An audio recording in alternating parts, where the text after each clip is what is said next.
ST depot में साफ सफाई को लेकर डाकोर डिपो मैनेजर और कर्मचारियों की लापरवाही।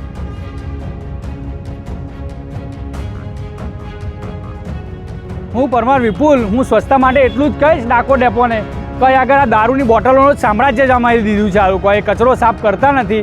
જે સરકારશ્રીની ગ્રાન્ટો આવે છે એનો દુરુપયોગ થાય છે, ખિસ્સા ભરાય છે, બાકી બીજું કંઈ નથી. एसटी डिपो में जगह जगह कुंड के ढेरों के साथ साथ शराब की बोतलें देखने को मिली। इस समय हमारी भारत सरकार स्वच्छता अभियान मिशन को आगे बढ़ाने के लिए क्या कुछ नहीं कर रही। करोड़ों रुपए की ग्रांट इस मिशन को सफल करने में लगाई जा रही है, मगर दूसरी तरफ गुजरात के डाकोर एसटी डिपो में साफ सफाई को लेकर सवाल उठे हैं।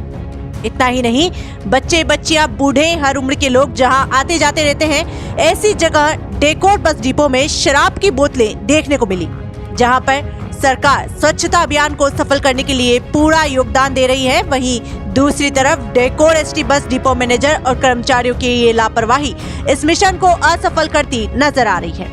ऐसा लगता है कि एसटी विभाग द्वारा चलाया गया स्वच्छता अभियान पूरी तरह से फेल है। सिस्टम के स्वच्छता अभियान पर लगे नारों की धज्जियां उड़ती नजर आ रही हैं। वर्तमान में पूरे प्रदेश में एसटी तंत्र द्वारा स्वच्छता अभियान चलाया जा रहा है। इस अभियान के दौरान डाकोर एसटी स्टैंड में शराब की बोतलें मिली। उस समय लोगों के बीच ये चर्चा देखी गई कि पवित्र तीर्थ डाकोर में साफ सफाई के अभाव के कारण प्रतिदिन बड़ी संख्या में यात्रा करने वाले यात्रियों को दुर्गंध से गुजरना पड़ता था। सफाई के नाम पर जीरो है डाकोर डिपो के अधिकारी। एक तरफ कूड़े का ढेर है तो दूसरी तरफ स्वच्छता ही सेवा लिखा बोर्ड लगा है। अधिकारी सरकार के स्वच्छता अभियान का अनुसरण कर रहे हैं। इस कूड़े के ढेर के लिए डाकोर डिपो को पुरस्कार मिलना चाहिए। नागरिक सरकार से उनके खिलाफ कार्रवाई की मांग कर रहे हैं। डाकोर ठासरा से अनवर अली सैयद की खास रिपोर्ट।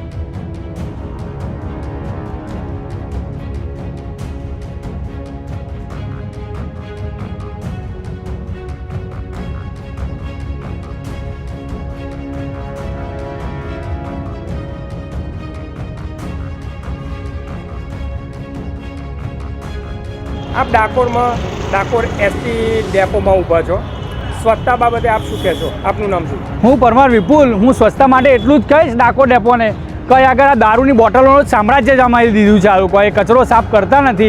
જે સરકારશ્રીની ગ્રાન્ટો આવે છે એનો દુરુપયોગ થાય છે, ખિસ્સા ભરાય છે, બાકી બીજું કંઈ થતું નહીં. એક નંબર સ્વચ્છતાના નામે મીંડું જ છે એક નંબરનું. અને આ વિદેશી બોટલનું સામ્રાજ્ય જે ઊભું કરી રાખ્યું તમે જોઈ શકો છો આગળ કે શું કરેલું છે. દારૂની બોટલો સિવાય કંઈ દેખાતું નથી અને કચરો જ છે. ડાકોર ડેપોના માથે કચરાનું મીંડું છે એક નંબરનું. એમને આવડ આપવા જેવો છે કે કચરો એમને ભેગો કરી રાખ્યો છે અને ગ્રાન્ટોનો એમને દુરુપયોગ કર્યો છે, ખિસ્સા ભર્યા છે અને મોટા મોટા ખોટા બોર્ડ માર્યા છે. આ તમે જોઈ શકો છો. સ્વચ્છતા ही સેવા એકદમ સ્વચ્છતા કી ઓર. આ ડાકોરની આ સેવા છે, ડાકોર ડેપોની સ્વચ્છતા.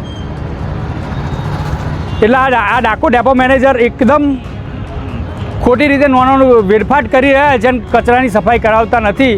અને એ જ રીતે આના ડાકોરના આવી રહેલા યાત્રિકોને આ બધું જોવાનું ને આ કચરાનો એવું મળે છે. એમ ગંદકી લઈને જવાના છે. હવે ડાકોર તો આવે છે દર્શન કરવા, પણ લેન સાથે જવાના છે ગંદકી.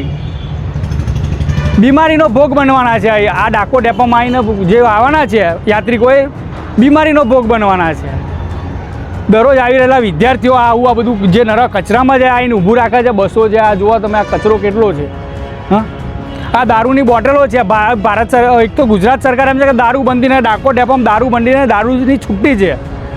ડાકોર ડેપોમાં દારૂ વેચાતો એવું દેખાઈ રહ્યું છે સીધું.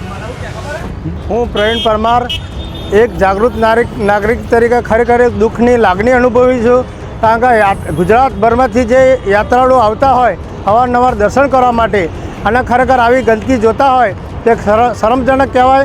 કારણ કે ગુજરાતના આપણા મુખ્યમંત્રીશ્રીએ પણ એક પરિપત્ર જાહેર કર્યો કે દરેક જગ્યાએ સ્વચ્છતા અભિયાન ચલાવવું અને સ્વચ્છતા જાળવીએ એ આપણી એક ખરેખર આપણી જવાબદારી કહેવાય. પણ ડાકોર મેનેજરની જે જવાબદારી બેદરકારી કહેવાય. સ્વચ્છતાના નામે ગ્રાન્ટ આવતી હોય, એ ગ્રાન્ટ કઈ જગ્યાએ ઉપયોગ થતો હોય એ કોઈને ખબર પડતી નહીં. એનું કારણ કે એના એ ગ્રાન્ટનો દુરુપયોગ થાય અને પોતાના ખીચા ભરવામાં ડાકોર મેનેજર વ્યસ્ત હોય એવું લાગે છે. આપ ડાકોર એસટી ડેપો મેનેજર છો અને આપનું નામ શું છે? અને સ્વચ્છતા જે કાર્યક્રમ યોજાયો કઈ તારીખથી કેટલા સમય સુધી યોજાયો?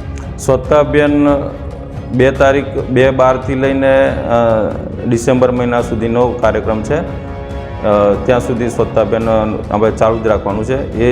એ સિવાય પણ હોય કે ના હોય તો પણ આપણે બસ સ્ટેશન બસો ને બધું સાફ સફાઈ રાખવું તો જરૂરી છે. આ કાર્યક્રમ કોનો હતો? આ કાર્યક્રમ હર્ષ સંઘવી સાહેબ દ્વારા ગાંધીનગરથી 2 તારીખના રોજ ત્યાં સ્વચ્છતા અભિયાન યોજી અને સમસ્ત ગુજરાતની અંદર એસટી નિગમની અંદર તેમજ અન્ય વિભાગોમાં પણ આ કાર્યક્રમ લગભગ યોજેલો છે. અમારા વિભાગમાં 2 તારીખના રોજથી સ્વચ્છતા અભિયાન ચાલુ છે.